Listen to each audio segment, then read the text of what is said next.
morning, church. Good morning and welcome to First Colony. So glad all of you are here. Man, what a joy it is to worship together in this place. And thank you guys from Hope for Haiti's Children being with us. Man, what a blessing. What a blessing it is to be together and to be with you. So grateful for the opportunity we have to work with you and partner with you for the glory of God and the glory of His kingdom. So, man, what a wonderful day this is. Today we are bringing this series to a close that we've simply called The Praying Church. And I want to start with just a quick thank you. Thank you to all of you. Thank you for your encouragement to me. Thank you for the way you've leaned into this series. Thank you for being a praying church. It's been beautiful to see just the spirit of prayer rising in this church, to see the way you've been praying for one another, praying over each other. I mean, what a beautiful thing it is for us to grow in this grace of prayer. And this may be one of those series we just come back to from time to time because this is who we are. We are a praying church, but it's also who we want to be. We want to grow in this grace of praying and of prayer, and I'm so grateful to be a part of a church that is a praying church. So let me just start by saying thank you. November of 1992, that was the year that Disney released a movie that very quickly became a worldwide phenom. It became the highest grossing film worldwide that year. Some of you may remember the 90s. Disney was killing it. Whatever they did, it was working, right? I mean, you had The Lion King, Beauty and the Beast, Pocahontas. I mean, all these movies that some, 20, 30 years later are still wildly popular. But November of 92, that's when this one particular movie came out, and it made its own mark in its own way. It quickly became a TV series, and then it became a Broadway musical. In 2019, they re-released it as a live-action film, and it featured this magic carpet and this magic lamp, and it featured this little boy named Aladdin. You remember the movie. It was all about this boy, Aladdin, who, at least in Disney's version, he found this magical lamp, and inside the lamp there was a genie who was famously voiced by Robin Williams. And Aladdin quickly discovered that because he found the lamp, because he had discovered it, now the genie had to answer to him. And he found out he got 3 wishes. But the genie told him, well, here's the deal. You get 3 wishes, but there's 3 conditions. There's 3 rules that go along with those 3 wishes. First of all, he couldn't kill anyone. Second, he couldn't make anybody fall in love. And third, he couldn't bring anybody back from the dead. Well, Aladdin knew what he wanted his first wish to be. He wanted to win the heart of the princess, and he didn't think he could do that as a poor peasant boy. So he asked the genie to make him into a wealthy prince, or at least look like a wealthy prince. And voila, the genie worked his magic, and Aladdin was a wealthy prince. For his second wish, Aladdin found himself underwater at the bottom of the sea. He's about to die because the evil Jafar was trying to kill him, and the genie saved his life. Now his first 2 wishes are gone. He's got 1 wish left. What do you wish for? What do you ask for if you only have 1 wish? If you can only ask for one thing? We live in a world, don't we, where more often than not, people tend to treat God like a genie in a bottle. They want to come to Him and make their wish, and they expect Him to grant their request. But let me just take a quick time out and say right now, right here, and I know you agree, our God is not like that. Our God is not a genie in a bottle. Our God is uncontainable. Our God doesn't answer to anyone. He is the King of Kings. He is the Lord of Lords. And any religion that seeks to lessen Him or lower Him or contain Him or corral Him, that's not good news. That's not the gospel. We serve a God. He is the King of Kings, the Lord of Lords. He is the God of the universe. There is no one like Him. There is no one beside Him. And by the way, that's good news because when it comes to God, when it comes to those of us who consider ourselves sons and daughters of God, we don't get 3 wishes. No, we get to come to Him with every request, with every burden, with every care, with everything. We get to come to Him because we are His children. And that, by the way, that's good news. That's the kind of God that we serve. But it does raise an interesting question. What if you could ask for one thing? What if you could ask God for one thing? What would you ask for? What one request would you make? That actually happened to a guy one time. Jesus was leaving this city called Jericho, and he has this encounter with this guy. If you have your Bibles or maybe the YouVersion Bible app, let me invite you this morning to open to the Gospel of Mark, chapter 10. Jesus has this encounter with this man, and this encounter, it changed his life for the rest of his life. And the story, it's one of my favorite prayer stories of all time. It's found in the Gospel of Mark. Mark, that's the second gospel in your New Testament, but most scholars agree it was the first one written. Matthew, Luke, and John were written later. Mark was probably the first one written. And in Mark's gospel, Jesus, he's always on the move. He's always going from one place to another, and in this case, he's going from Jericho to Jerusalem. And what awaits Jesus in Jerusalem is a cross. But before he gets there, he has something to do here. There's a divine appointment that Jesus has on this road right outside of Jericho. And this story picks up in Mark chapter 10, verse 46. Mark writes, "Then they reached Jericho, and as Jesus and his disciples left town, a large crowd followed behind him. A blind beggar named Bartimaeus, son of Timaeus, was sitting beside the road." Now, Mark, this is what he does. This is his style. He sets the scene quickly. Jesus is on the way from Jerusalem to Jericho. He's on the road. He's with his disciples. A large crowd has gathered around him. But before they get there, there's something that Jesus has to do right here. There's this blind beggar who's sitting beside the road named Bartimaeus. Now, you can imagine to be disabled in any way in the first century was difficult. I know it's not easy today, but in the first century, it had to be infinitely more difficult. Like you, I'm thankful for all the resources, for all the technologies, for all the ways people have come up with to make life easier today for people who have any kind of disability. But in the first century, none of those things existed. And for Bartimaeus, it had to be incredibly hard just to get from one day to the next. One of the hardest things was because he was blind, he had no way to help provide for his family, to earn an income. The only opportunity he had to help out in any way to provide for himself or for his family was to literally sit on the side of the road and beg people for money, for help. He had to depend on the kindness, the charity, the generosity of those who were passing by. And Mark says, Bartimaeus, he's sitting on the side of the road. The same place, no doubt, he sat every day. And all of a sudden, Jesus, followed by a large crowd, comes walking by. Verse 47. When Bartimaeus heard that Jesus of Nazareth was nearby, he began to shout, "Jesus, Son of David, have mercy on me."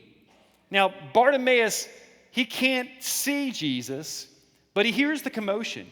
He hears that something is happening. Someone important is passing by. Something of significance is happening in this moment. This isn't another day. This isn't an ordinary day. Something unusual is taking place, and Bartimaeus can't see it, but he can hear it. He can hear what's happening. He can hear that something is going on, and then he hears the name Jesus of Nazareth, and that's a name he's heard before. That's the name everybody's heard before. Everybody's heard the name Jesus of Nazareth at this point in the story. Jesus is known as a miracle worker, as a healer, and Bartimaeus has heard the stories of what this Jesus of Nazareth has done, and I'm sure he can't believe his ears as now he hears that Jesus, this Jesus he's heard so much about, is walking by on the road right where he's sitting. And if Jesus is a miracle worker, if Jesus is a healer, if he's a teacher, and some people are saying he's not just that, he's more. Some people are saying he just might be the Messiah. Well, Bartimaeus doesn't want to miss this moment. He begins to shout out to Jesus, the Son of David. So in Jewish tradition, there was this thought that the son of David, Solomon, was a healer, had healing powers. Bartimaeus is the only person in the Gospel of Mark to call Jesus the Son of David. No doubt wondering, hoping, thinking, this Jesus, the Son of David, has healing powers. 15 times prior to this moment in Mark's gospel alone, Jesus has put that healing power on display. He has healed people over and over and over again. And now he's walking right by the place where Bartimaeus is sitting, and Bartimaeus can't believe his ears. And he cries out, Jesus, Son of David, healer, have mercy on me. And don't miss that cry for mercy. It is a cry for healing. That cry for mercy, it is a cry for healing. And I just wonder, is there anybody in the room today who's been crying out to God for help, for hope, for healing? Hey, if that's you, man, I've got good news today. Bartimaeus cries out. He cries out, Jesus, Son of David, have mercy on me. The crowd shouted back, and do you know what the crowd shouted back? The crowd shouted, be quiet, be quiet. But he only shouted louder, Son of David, have mercy on me. And when Jesus heard him, he stopped, and he said, tell him to come here. The crowd that had come around Jesus, they heard Bartimaeus, but they wanted him to be quiet. They thought, Jesus, he's too important. He's too busy. He didn't have time to bother with blind Bartimaeus, but Bartimaeus cried out louder. The crowd, they tried to quiet him. The crowd thought, Jesus, he's got too much to do. They wanted Jesus to hear them. They wanted Jesus to see them. They wanted Jesus to tend to them. But Bartimaeus only cried out louder. Can I tell you a secret today? It's an open secret. In fact, we talked about this just 2 weeks ago here in this room. There is power in crying out to God. Now, I know what you've thought. I know what you've been taught, that when you pray, you should close your eyes and bow your head and pray in a quiet voice, or maybe pray silently, or approach God with awe and wonder and reverence. And by the way, all that is good and all that is true. When you approach God in prayer, you should always approach God with awe and reverence and wonder. But can I tell you the truth? There is power in crying out to God in prayer. And you see it over and over and over and over again, all throughout the scriptures, all throughout the Psalms. Listen to this, Psalm 3, verse 4. I cried aloud to the Lord, and he answered me from his holy hill. Psalm 30, verse 2. O Lord, my God, I cried out to you, and you answered me. You cried out to you for help, and you healed me. Psalm 34, 6. This poor man cried, and the Lord heard him and saved him from all of his troubles. Psalm 34, 17, when the righteous cry for help, the Lord hears and delivers them out of all their troubles. Psalm 57, 2, I cried out to God Most High, to God who fulfills his purposes for me. Psalm 86, 3, be gracious to me, O Lord, for to you do I cry all the day. And there's more. I could go on and on and on. We could be here all day. Over and over and over and over again throughout the pages of your scriptures, we see this truth revealed over and over again. There is power when the people of God cry out, call out loud to God in prayer. Charles Spurgeon once said this, that the prayers that come leaping out of the soul, the gust of strong emotion, fervent desires, lively faith, these are truly spiritual, and no prayers but spiritual prayers will God accept. There is power in crying out to God. There is power in naming and making your request known to God. And here's the good news, and this is good news. When you're sitting by the road and you cry out to God, he hears, he listens, he cares. Verse 49, when Jesus heard him, he stopped. He heard, he stopped, and then he said, tell him to come here. So they called the blind man. Cheer up. Cheer up, they said. Come on, he's calling you. Bartimaeus threw aside his coat. He jumped up, and he came to Jesus. Maybe you remember this moment early in the story in the ministry of Jesus when he first started out. he began to call disciples to come follow him, and he would say, come follow me, and they would drop everything, leave everything, and come follow Jesus. Now here we find Jesus. This is near the end of his ministry, and he hears Bartimaeus, and he says, come here. What does Bartimaeus do? He throws his coat aside. What little he has, everything he has, he throws it aside, and he comes running up to Jesus. And now here in this moment, you can almost imagine this moment. Imagine yourself in this moment. Jesus has heard your cry.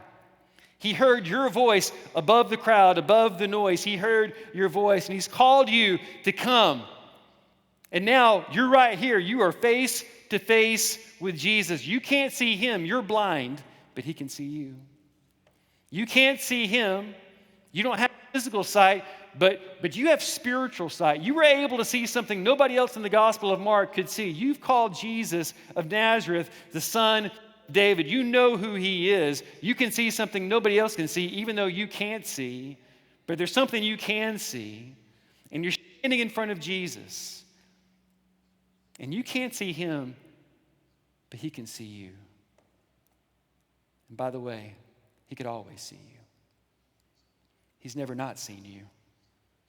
He saw you the day you were born, just like he's seeing you right now. He saw you the day you sat by the road and you were begging and you came home with nothing. And he saw you on the days when you were at the same spot on the road begging and you came home with something. He heard you today, but he's heard you every day. Every day you've cried out. Every day you prayed. He's heard every single prayer you've prayed. And now you're standing face to face with him, and you can't see him, but he can see you. He's always seen you, and you're standing in front of him. Jesus, Son of David, this healer.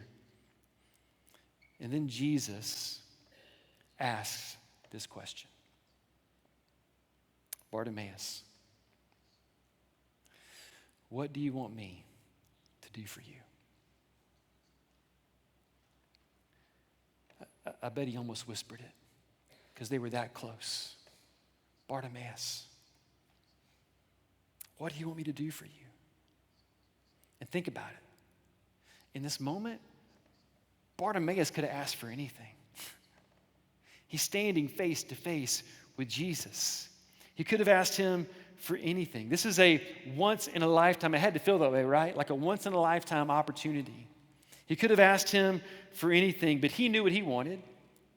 Everybody knew what he wanted. Why didn't Jesus know what he wanted?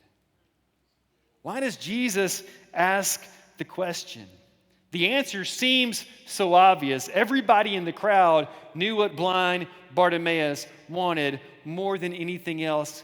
But Jesus asked the question. Why does Jesus ask the question? Didn't Jesus know? Surely Jesus knew. Jesus knows everything. Jesus is God. Jesus is all-knowing. Surely Jesus knew what Bartimaeus wanted. But he asked him the question anyway. Bartimaeus, what do you want me to do for you? I don't know about you. I do this with my kids sometimes. I'll ask them what they want, even though I know what they want. I'm their dad. I know what they want. I know what they need. But I ask the question anyway, and I ask it for the same reason you ask it. I just want to hear their heart. I don't want to assume I know what's in their heart. I want to ask them and let them tell me what it is they want. Let them tell me what it is that they need, even though I think I know, even though I'm pretty sure I know, even though maybe I do know. I want to hear them say it. I want to hear them name it. I want to hear what's in their heart. And in this moment, I don't know, maybe this is kind of like that. Maybe Jesus knows what Bartimaeus wants. But what Jesus wants Bartimaeus to know is that Jesus cares. And he cares enough to ask.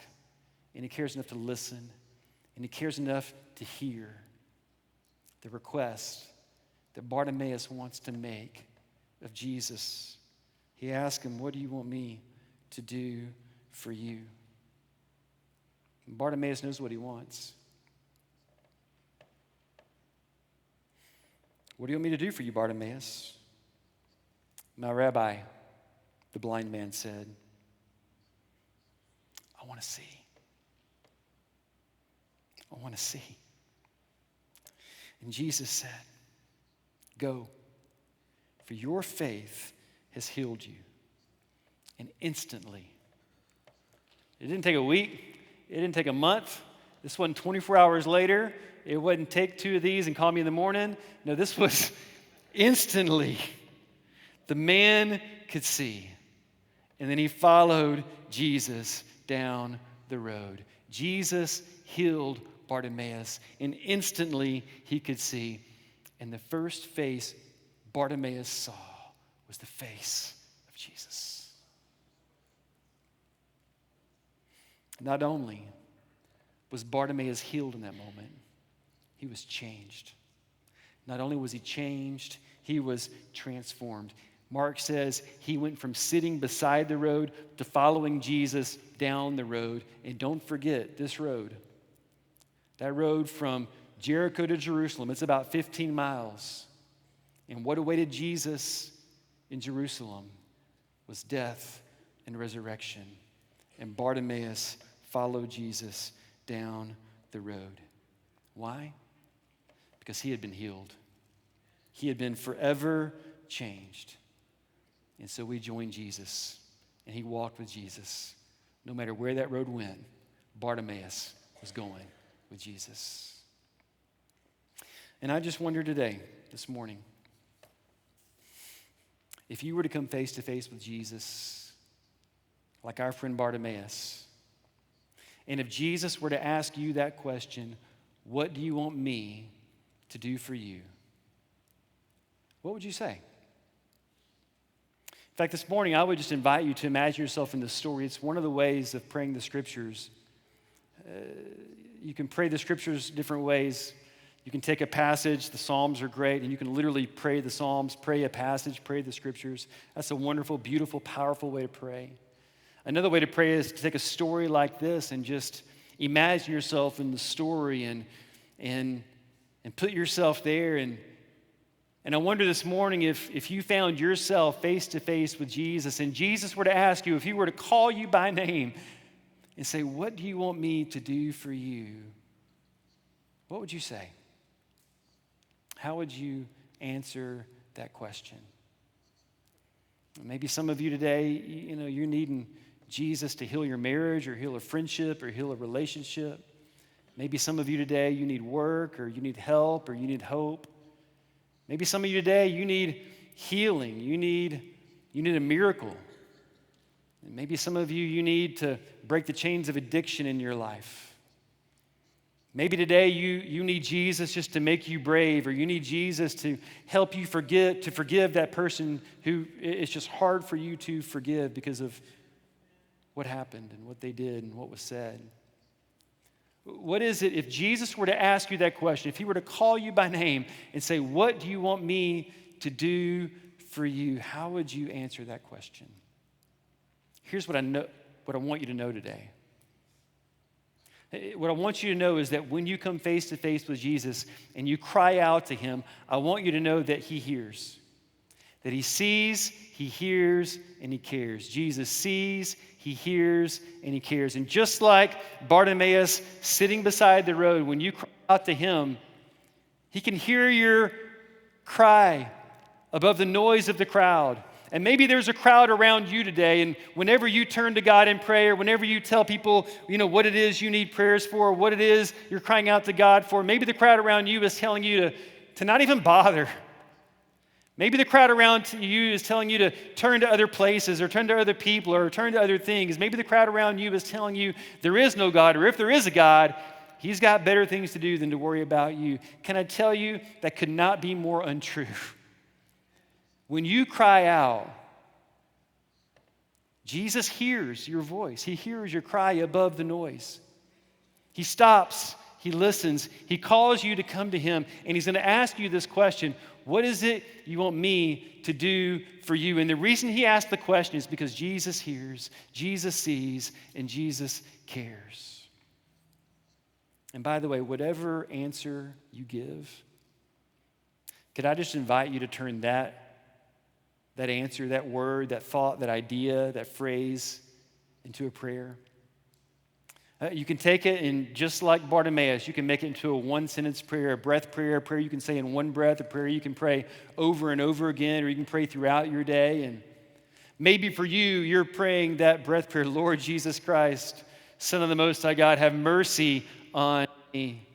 That prayer that he prayed. Maybe you're praying, Lord Jesus Christ, Son of the Most High God, heal me or help me or give me hope or rescue me or deliver me or whatever it is. Take that thought, that word, that answer that you would give, turn it into a prayer and pray it over and over again, because as you do, here's the promise: Jesus will hear you.